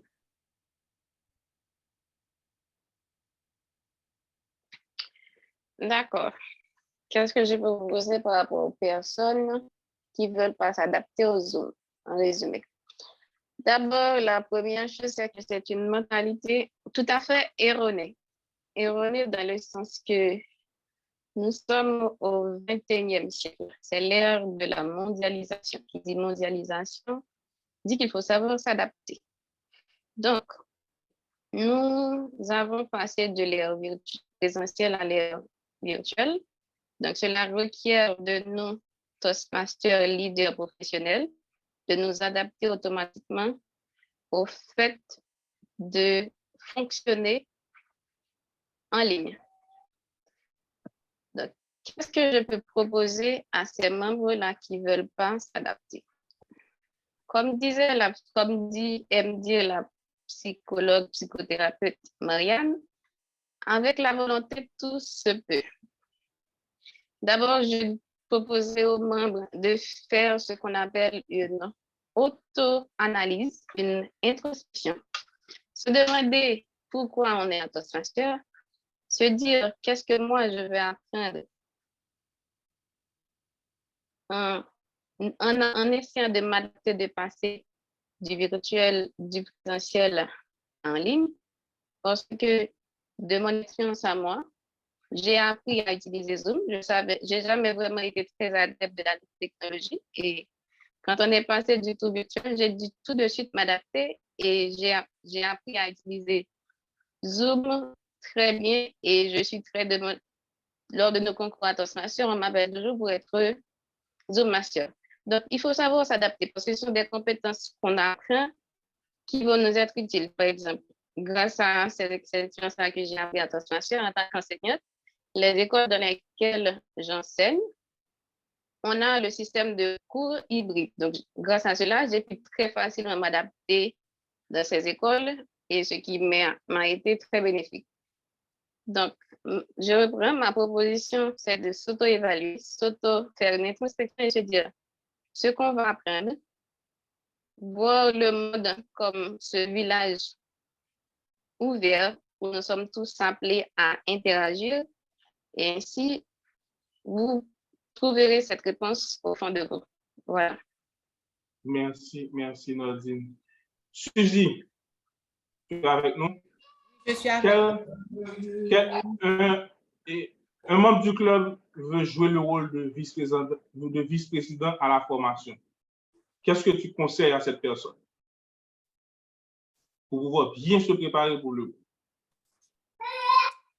Alors, pour pouvoir bien se préparer, bon, déjà,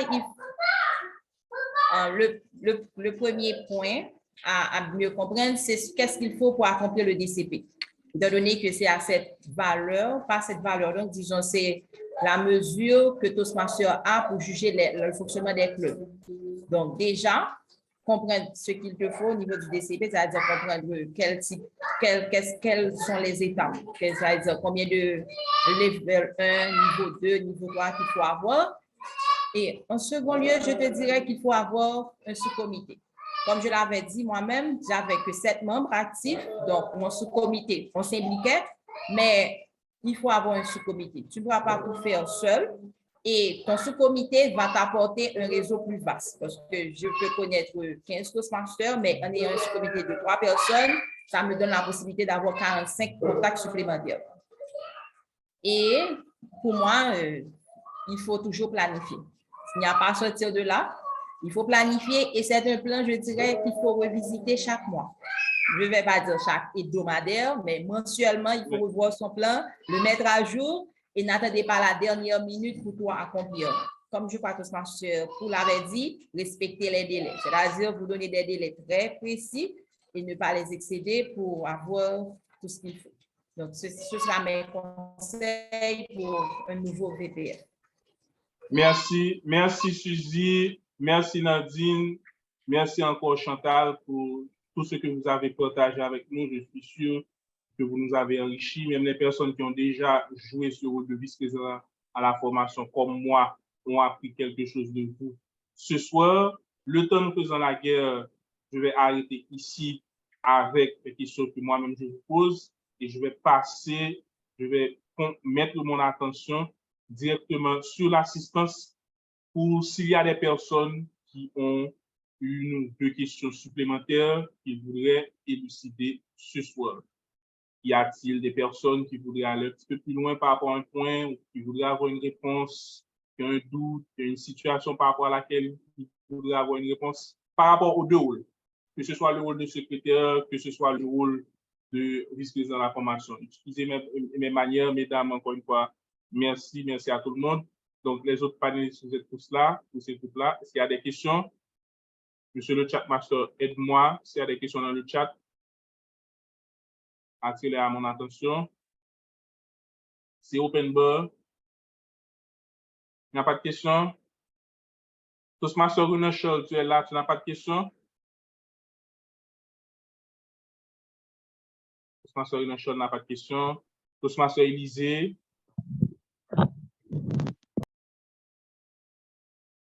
Non, pas de questions non plus. OK, nos jeunes Toastmasters ont tellement appris qu'ils n'ont pas de questions. Donc, s'il n'y a pas de questions... Je demanderai lequel des Toastmasters qui voudra jouer le rôle de secrétaire et quel Toastmaster voudrait jouer le rôle de vice-président à la formation. Très bonne question, Chantal. Une très bonne question. Toastmaster Jessie, tu es là? C'est une question pour toi, hein? J'ai une question. Abednego. Oui. La personne qui a une question? Oui, c'est Michel. Oui. OK, monsieur bonsoir. Michel. Alors, oui, je dis bonsoir à tout un chacun. Bonsoir aux panélistes, bonsoir aux modérateurs. Alors, ma question, c'est que je comprends que le secrétaire ou la secrétaire fait un travail titanesque, mais dans l'ombre, parce qu'on a tendance à voir le travail du VPE ou du VPF. Alors, ma question, comme on l'a déjà dit dans la présentation, c'est que pour être VPF, VPE ou VPF, il faut d'abord avoir des contacts. Si l'on est frais et moulu au niveau du club, je crois qu'il est très, très difficile pour quelqu'un qui vient de se faire inscrire au club de jouer le rôle de VPE ou de VPF. Parce que si on n'a pas de contact, ça va être difficile pour avoir des liens, pour choisir des gens pour jouer le rôle pour jouer les rôles. Donc, a priori, il faut monter un réseau pour pouvoir combler les besoins, surtout les différents rôles à jouer, parce qu'on ne peut pas se contenter à utiliser uniquement les ressources de son club. Voilà. Ok, on a compris. Toastmaster Desulma, tu es là? Oui, je suis là. Est-ce que tu peux partager ton expérience en ce sens avec notre ami et l'assistance? Oui. Bon, d'abord, je peux dire que quand j'ai intégré Toastmaster, quand je suis devenue VPE, je n'avais pas encore un Toastmaster, je n'avais pas un réseau en soi. C'est en étant VPE que j'ai appris à créer ce réseau. Qu'est-ce que j'ai fait pour créer ce réseau? Eh bien, j'ai visité les clubs. J'ai passé tout mon mandat d'1 an à jouer des rôles dans d'autres clubs, à les visiter, à jouer et en jouant des rôles. En visitant, j'ai appris à connaître d'autres Toastmasters. On a échangé nos contacts et quand j'ai besoin de leur aide, je les appelle.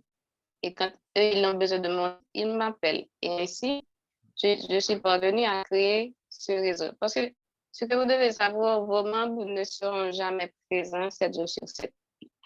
Vous aurez des membres qui pourront être présents 1 fois par mois, 2 fois par mois. Il y a une minorité de vos membres qui seront présents toutes les semaines. Donc, d'où l'importance de ce réseau. Ne vous dites pas parce que vous êtes jeune que vous ne pouvez pas jouer le rôle. Si vous pouvez, ce que vous devez faire, c'est dès que vous êtes VPE ou dès maintenant, commencez par créer ce réseau. Entrez en contact avec les Toastmasters. Nous sommes Toastmasters, nous sommes collègues. Donc, apprenez à vous connaître, apprenez à créer des liens et vous allez voir. Merci, Nadine. Alors, je me permets d'insister sur un point. Toastmaster, c'est un environnement d'apprentissage et nous apprenons dans toutes les situations à Toastmaster. Jouer un rôle d'officier, c'est aussi une situation d'apprentissage. Donc, comme Nadine l'a dit, quelqu'un qui est peut-être jeune et au sein de Toastmaster qui peut-être n'a pas de réseau, c'est l'opportunité lorsque vous jouez le rôle de vice-président dans la formation de développer votre réseau. Peut-être aussi vous êtes une personne qui est relativement timide, qui généralement n'avait pas une facilité naturelle pour développer des relations interpersonnelles. Cela peut être aussi une opportunité pour vous de grandir, de vous développer en tant qu'être humain, de vous développer en tant que leader, ce qui aura un impact positif et très certainement sur votre vie. Donc, même si ce défi que cela peut représenter pour vous-même, en étant jeune, en n'ayant pas un réseau à l'intérieur de Toastmaster, si vous l'approchez avec le bon mindset, la bonne attitude mentale, ça peut être au contraire une opportunité pour vous développer en tant que leader à Toastmaster. Est-ce qu'il y a une autre question?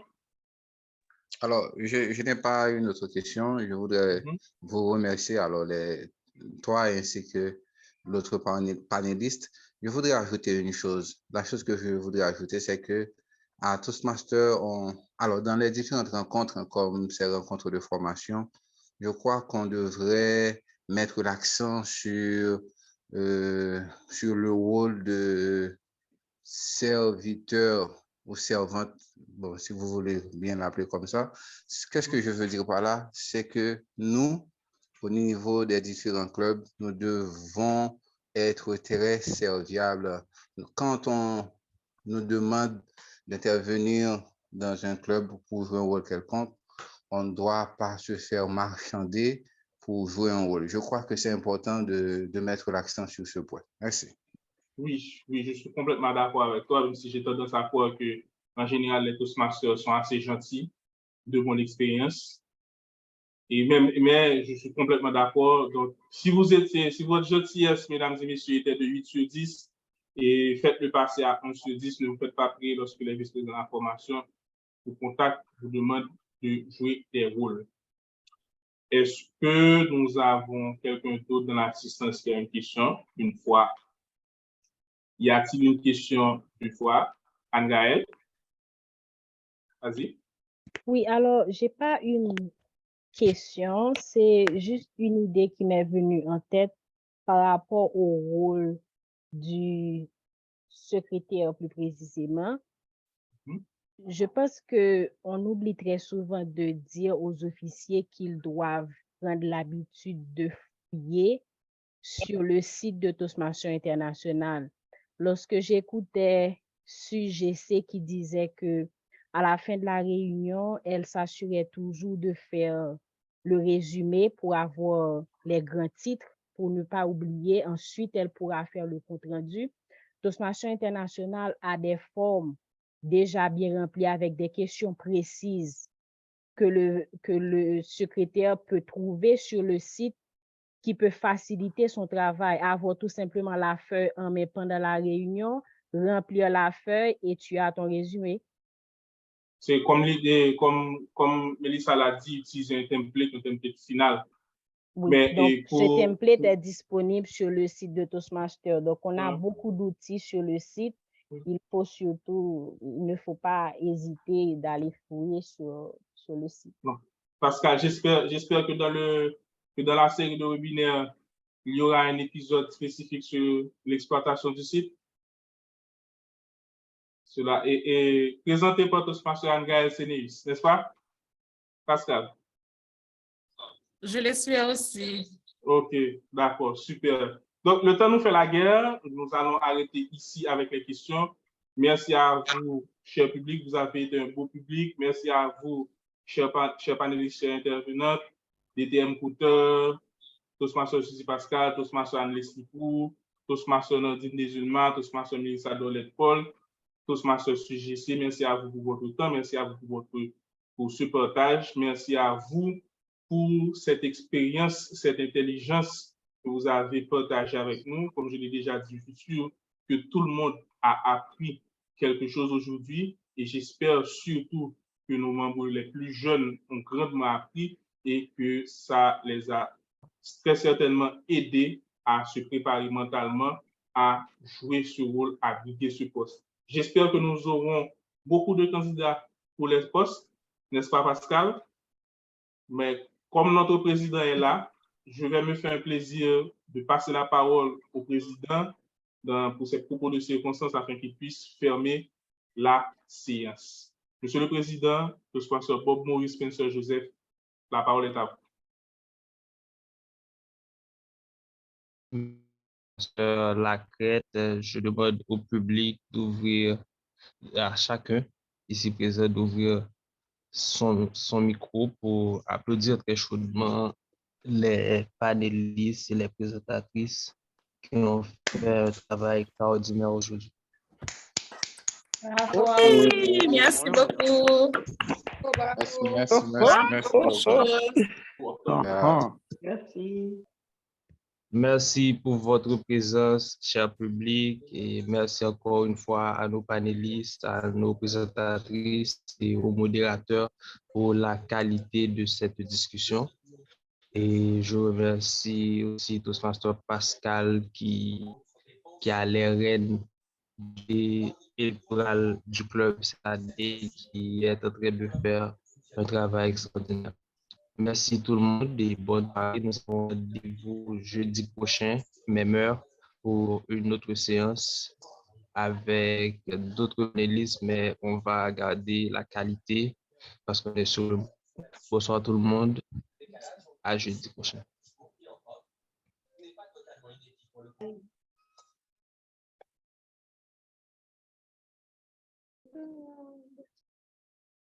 Allez, Bonsoir, Delphine. Président.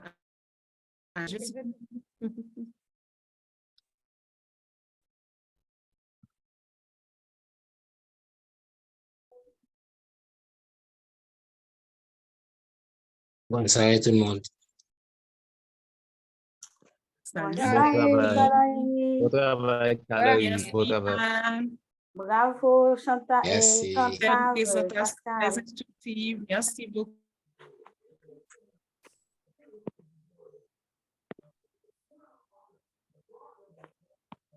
Donc, jeudi, il y aura le chat master. Oui. Tu as mis la barre Personne. très haut. On va te Tout décréter ce que je fais, je le fais administrateur. ainsi. Non, non, non, non, Anne. Oui, Non, je non, suis Anne. master par défaut, Vous tu êtes- deviens chat master par défaut. Ça, ça change notre rôle. Ça demande aussi beaucoup de concentration. C'est un rôle de secrétaire que j'étais en train de jouer. Là, je le rôle à la Oh. perfection, rien à dire. Il a retranscrit tout ce qu'on a dit sur le